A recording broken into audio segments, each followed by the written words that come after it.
Bom, pessoal, então vamos lá ao primeiro slide. A hipertensão arterial sistêmica é uma condição clínica multifatorial, caracterizada pelos níveis elevados sustentados da pressão arterial, igual ou maior que 14/9 ou 140/90. Associa-se frequentemente às alterações funcionais ou estruturais dos órgãos-alvos. Como eu disse para vocês, então a hipertensão arterial é a causa de muitas doenças.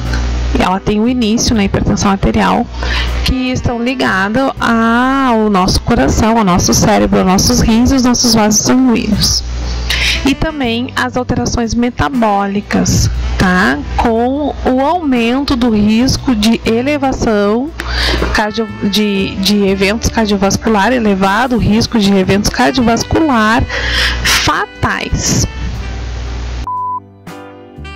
Então, gente, para vocês terem uma noção de o quanto a hipertensão arterial é um problema grave, é um problema de saúde pública no Brasil, ela também é um problema de saúde pública no mundo, tá?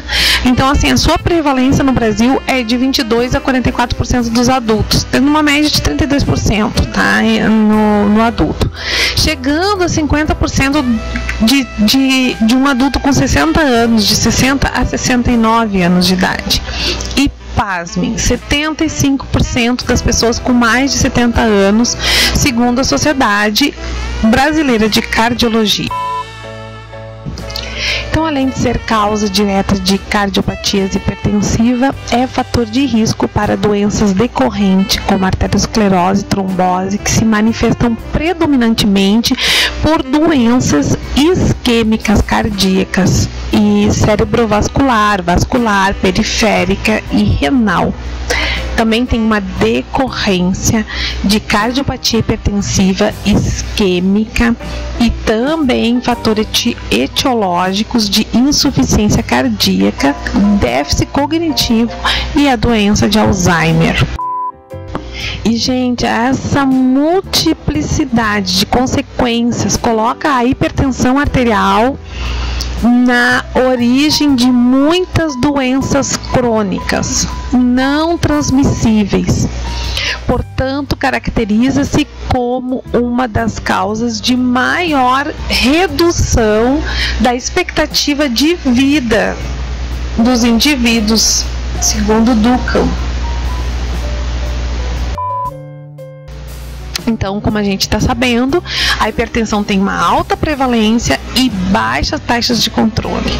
A mortalidade por doença cardiovascular aumenta progressivamente com a elevação da pressão arterial, a partir de 11/75, ou 115/75, desculpa, de forma linear, contínua, independente, segundo a Sociedade Brasileira de Cardiologia. Em 2001, cerca de 7,6 milhões de mortes no mundo foram atribuídas à elevação da PA e dos acidentes, causando os acidentes vascular e encefálicos, 47%, por causa de isquemia do coração,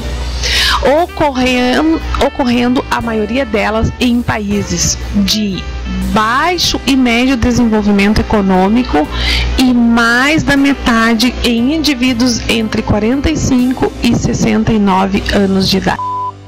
Então, gente, vamos dar uma lembradinha na sístole e na diástole, que isso vai nos perseguir a nossa vida profissional sempre para sempre. Para a gente conseguir ter uma leitura da hipertensão arterial, nós temos que relembrar que a pressão arterial é aquela que existe no interior das artérias e comunica as suas paredes. Quando o ventrículo se contrai, o ventrículo esquerdo ejeta sangue para a artéria aorta. Essa contração recebe o nome de sístole. No momento desta contração, a pressão nas artérias se torna máxima e se distende um pouco. Esta pressão sistólica, quando os ventrículos relaxam, isso se chama de diástole.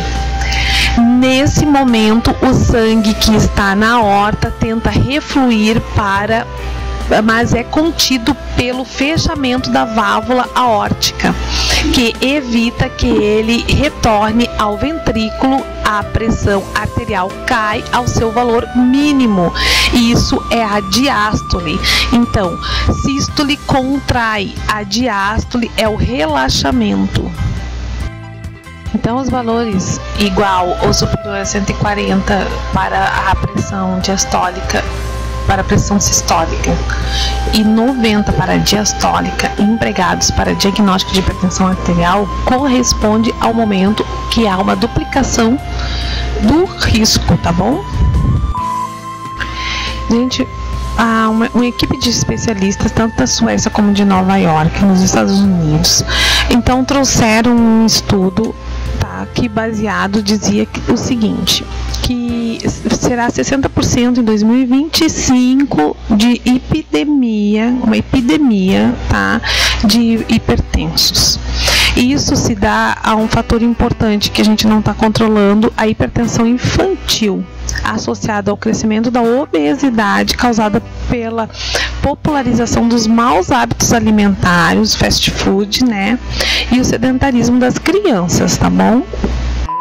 Os especialistas se preocupam com esses dados, especialmente nos países em desenvolvimento, como no Brasil, na China, na Índia, na Rússia, na Turquia, onde as taxas podem crescer de até 80% em 2025. A hipertensão relacionada à pressão arterial são responsáveis por uma alta taxa de internações hospitalares. E os custos são enormes, como vocês estão vendo aí. E esses dados alarmantes, então, trouxe alguns estudos, tá, que têm demonstrado a correlação direta entre a hipertensão arterial e as doenças coronarianas, acidente vascular cerebral e insuficiência cardíaca congestiva.